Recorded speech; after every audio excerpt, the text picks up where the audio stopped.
Hi there, it's Lo again, aka Chachinoy. For today's video, I'm going to do a story time on how me and my husband got our Schengen visa here in Singapore.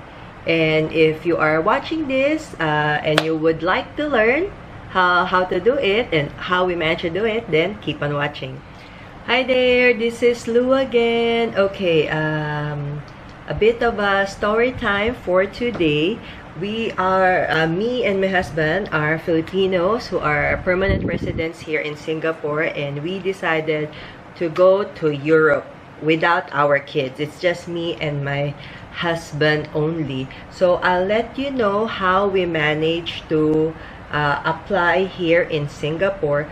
First of all, if you are working here in Singapore, it's really good because the possibility to be rejected for any type of visa is very low. Okay, that's why this is the things that we like about Singapore.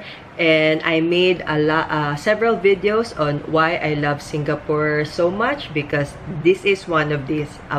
This is one of the items that I mentioned on that video that I'm going to link probably above or and below at the description portion. You just click the more at the description portion. Okay, so this is for me, this is the hardest already that we created, because we applied for a visa. You know why? Because it's very tedious. You need to have all the soft copies and hard copies, because it's different in other countries. Especially the next hardest visa to take is the US visa, right? But the thing is, for US visa, you don't need a physical ticket like a to show, or a dummy ticket. And sometimes they approve like 1 or 2 or 3 years, 5 years, 10 years to have a visa. But the other thing that is harder about the US visa is because there's an actual interview. They're going to really interview you. I do think so. It's still like that. But for Schengen visa, there is no interview as in, but as if you are really flying already. Like really literally, they want to see all the black and white. Okay, so I'll tell you the steps. Okay, first of all, for us, we applied at the French embassy here in Singapore. Why? Because I believe the rule is when you go to these European countries under the Schengen visa, I think 23, 26 countries, you need to apply on that country where you're going to stay most. So we're going to stay most at France. Our plan is to go France, Switzerland, and Italy. Okay, so about 2 to 3 weeks. Yeah, somewhere here, somewhere this coming April 2023. Okay, so we apply at the French embassy, and I noticed all of the Schengen visa, I think almost all of them, is under VFS. VFS is like a company, it's like an admin company who handles all this admin work. You're checking all the documents and what, so that these individual embassies can do their other work. Okay, actually, I'm a Filipino, and Philippine embassy also hires VFS. If you would like to have, like, I think faster passport renewal or whatsoever, you can go via VFS. You know why I knew this? Because I just renewed the passport of my baby, and then that one, if you go via VFS, you need to pay extra. But I went directly to the Philippine embassy.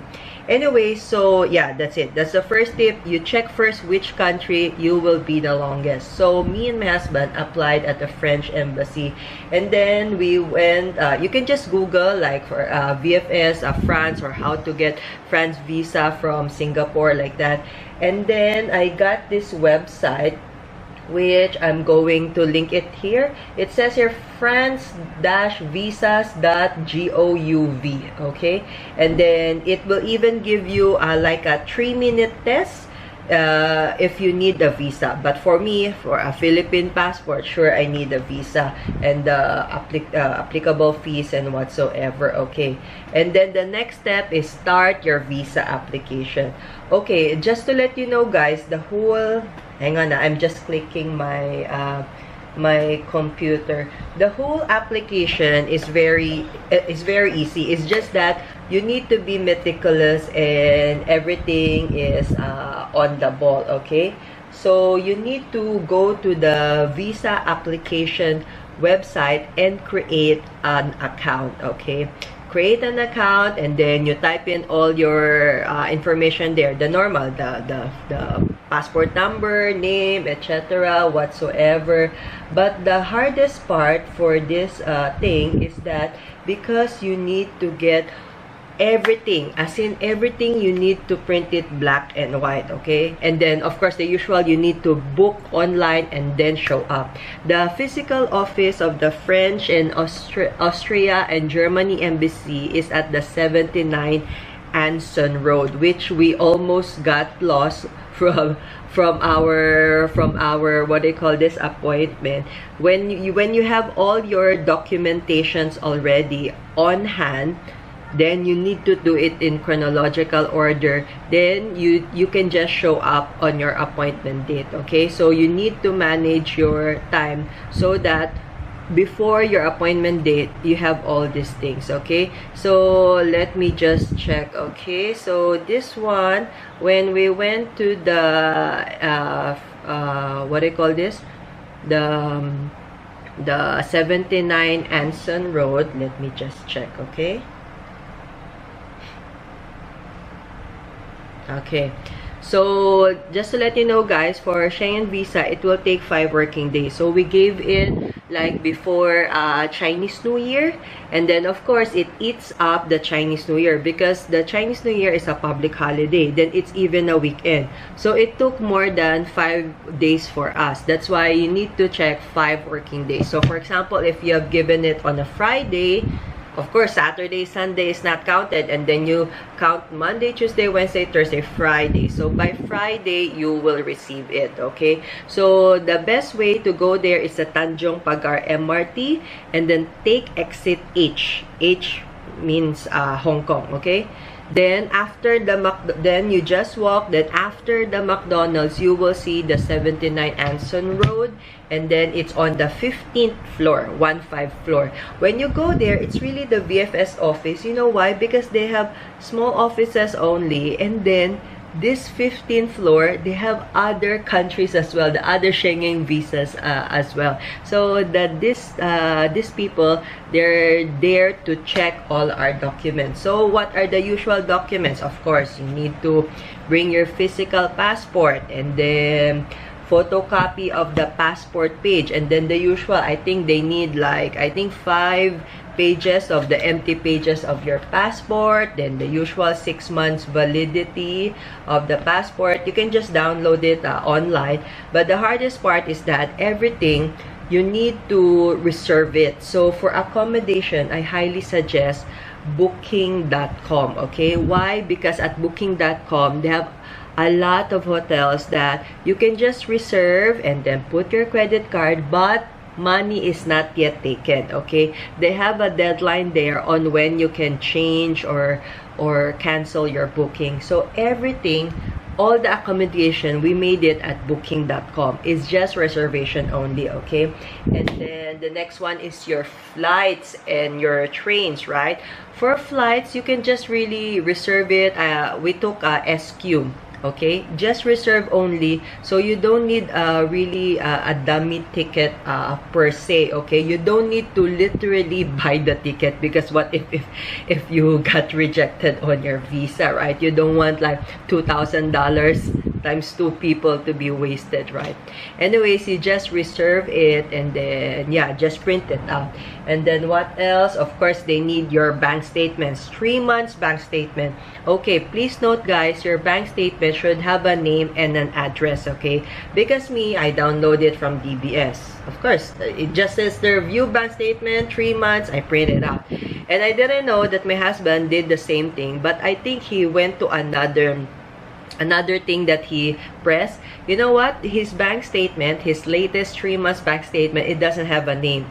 So when we went to the VFS office, the lady asked us to reprint again because the bank statement should have a name, which makes sense, right? Because you cannot, you will never know. Probably you just get anyhow your bank statement, right?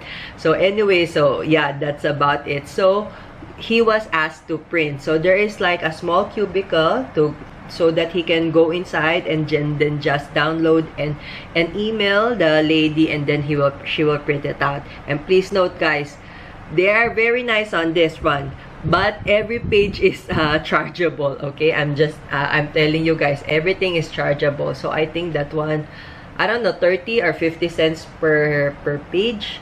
So that is 3 months bank statement. So you do the maths. Okay, what else? Okay, then they need also the travel insurance. Okay, the travel insurance to cover you for COVID. I think 30,000 worth, I think so, like that.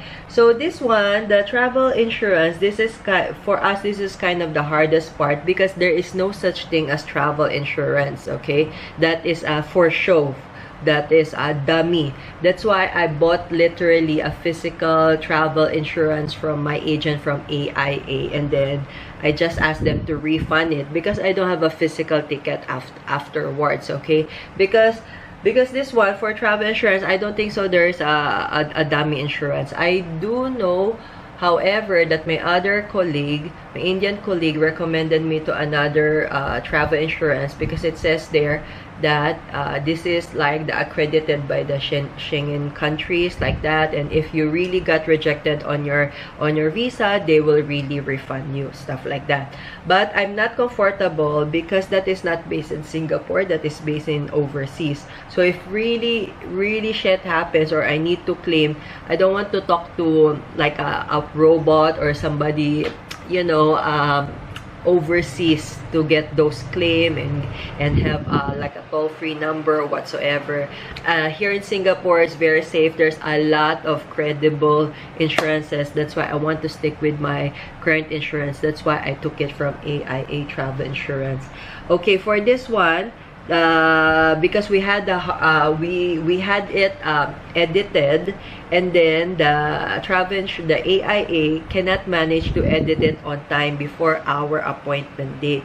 That's why my agent said, oh, okay ma'am, you just print out the benefits of this travel insurance, but I don't have a policy. Okay, the policy that I got is not the same travel date on what is written on our application. And you know what, when we went to the VFS, they rejected that. They said, why your travel date of the flight did not match on your travel insurance? So we explained this. We said we changed the date at the last minute because would you believe that when my husband applied for the leave in at his office, it got approved, right? His colleague told him that he cannot be on leave at the same time because he's going to be on leave because he really cannot move his flight, the colleague. You know why? Because he is proposing to his girlfriend in Japan during the Sakura season. So my husband said, oh, okay, so I'll give it to you. So you see, last minute we changed it, but my AIA insurance underwriter did not manage to change it on time. That's why I have printed only the benefits of the coverage only, but the VFS did not approve that. So when we explained to her, she said, okay, you just write at the back of this policy what happened. And then me and my husband, you know, wrote down what happened, like this one, it's being edited, like this, yeah, like to whom it may concern, stuff like that. So we wrote down that one, and then they're very on the ball. Okay, for example, your flight ticket, it shows only April 1 to 20, but your application form, it shows like probably April 15 to 20. It doesn't match, right? So you need to edit it, and they will even ask you to countersign. So please note, everything should be, you know, matching, okay? And then if you are working here and you have your employer, of course you need to get what I call this letter of employment. Of course your full name, your salary, how long have you been working, the dates that you are on approved leave, like that. And then what else? And then other things that can prove that you are capable for this trip. Like for us, we have this HDB, so we took a screenshot of our HDB what do you call this, the form that we own this property. And yeah, I think that's about it. Let me check. And then you need of course you need to print the application form and the booking online form, the date and time. And then the office there is very small, so you need to go one by one. So there will be a guard there. Ours is a lady guard. She will check you, you know, like that, check on you, body check, body search, and then on the bag as well, and then one by one. So you cannot just sit down there, relax and wait. If you got nothing to do there, then just go out, because it's a small office, okay? And they're very on the ball, because upon that, so the lady already placed all our documents into 2 separate clear folder. And then she even got the packet, you know, the courier packet. She already placed there the sticker with our name and address on it, because it will be couriered to our house after 5 working days. So we don't have a passport during that time. And then yeah, it's very efficient. And then I think the cost for the both of us is about $300, if I'm not mistaken. And then yeah, then we got our visa. We got a 90 days visa. So I believe it's a multiple visa. Let me just check.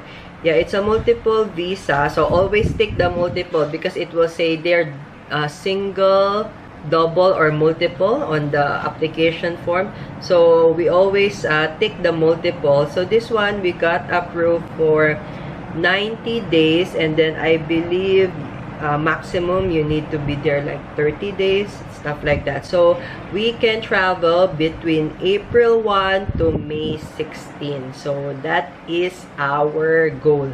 Somewhere April and May, I have my 2 kids who's having a birthday, so we need to travel during April, before April 22. So 2 to 3 weeks. So then they will just place it here. And then of course you need your photos, okay? For the photos, guys, yes, good thing we took a photo beforehand, because my friend said that yes, of course there's like a self-service photo booth, right? But that time the photo booth was spoiled. So my friend said it's better to just go and just do it, your passport photo. Here in Singapore also, it's very efficient. You don't need a physical person to just take a photo of you. There's a lot of photo booth here. The one that we had is in Paya Lebar Square, okay? Just outside the Paya Lebar MRT. There's a basement there where the food court is, just outside the giant supermarket. There's a small photo booth there, everything for passport size. So you just just put on, I think $5, you just put on the money, $5 or $10, you just put on the money and then click, and then it will show all the countries, like really all the countries that you wanted to apply visa. The default one, it shows China, and then my husband was not being attentive. He clicked China, and then he took a photo. Then it really say, okay, 3, 2, 1, and then it will click, and then it will give you time to, to check if you like this photo or you want to redo it, like that. Then when the photo came out outside, it is different from mine. Then he said, why is it different? Then I said, did you just click, France? Then he said, oh no, I clicked the default one. What is the default one? When we check the first page, it says China. Then I really laughed so hard, because he said, oh my gosh, I will go to China, not in France. Probably my visa will get approved there. It's just so funny. So he wasted that money, so he redo it again. Anyways, this photo booth is really great because it is really like like the usual picture, and it has 6 pieces already, 5 pieces. Then you just cut it on your own, and then you just give it to the VFS officer. So yes, I think that's about it. Less than by 5 days, we got already our Schengen visa. So yes, after we got our Schengen visa, you can already change your whole itinerary. For example, if I change my mind, like, oh, I want to go Switzerland first or Italy first, not France first, you can already do so, okay? It's just that the very initial steps of getting a Schengen visa is very tedious. But if you are on the ball, you have your checklist. Of course, I printed out the checklist one by one, then you can also do it, okay? It's very easy, and there's no interview. And yeah, by the way, they only receive pay now or I believe cash payments. There's no credit card payment. And then they also going to get your biometrics. So after you give your documents, you go to a small room, and then they do the biometrics for all of your fingers. So yes, that's about it. Probably my next vlog soon, of course, I will vlog our Europe trip, and we are all finalizing our Europe trip. And to be honest, guys, well, actually, I'm really honest. We haven't even bought any ticket yet. So now I'm filming this March. You know why? Because I have a cousin who is working in Qatar Airlines, and they have a buddy program. So if we got approved there, which we need to wait for 1 month, it's already like, I think, 2 weeks. Processing. If we got approved there, we might get a very, you know, discounted rate, okay? But the thing is, for Qatar, there is no straight flight to any of these Europe countries from Singapore. There's always a stop over at Doha. So it will be like about 18 hours flight, the minimum. But if the SQ flights that we saw, like, you know, SQ to Paris, it's only 13 hours flight. So yes, let's see what we'll get. And then yeah, it's very easy only to get a Schengen visa in Singapore. Even though you are not a permanent resident like us, I'm telling you guys, you will get it as well, as long as it's all complete details. And don't worry, guys, if you don't have complete details, the officer will ask you to print and what. So I'm telling you guys, best to bring also your computer so that you can check it online, and you can email the officer, and then just pay a few you just pay all the printed copies and whatsoever. And then after that, we had our breakfast at McDonald's at Tanjung Pagar. And then yeah, so fast. So yes, that's about it. So let me know if you have any questions about Schengen visa, and if you have any tips. Actually, almost everybody will tell you it's so easy. You just follow the instructions, the checklist. If it says there 10 things to give, you need to give 10 things, right? So yes, that's about it. If you like this kind of videos, just like and subscribe, and click the bell button beside the subscribe button so you'll be notified whenever I upload new stuff from your gadgets. I see you next time on my next video. Bye-bye!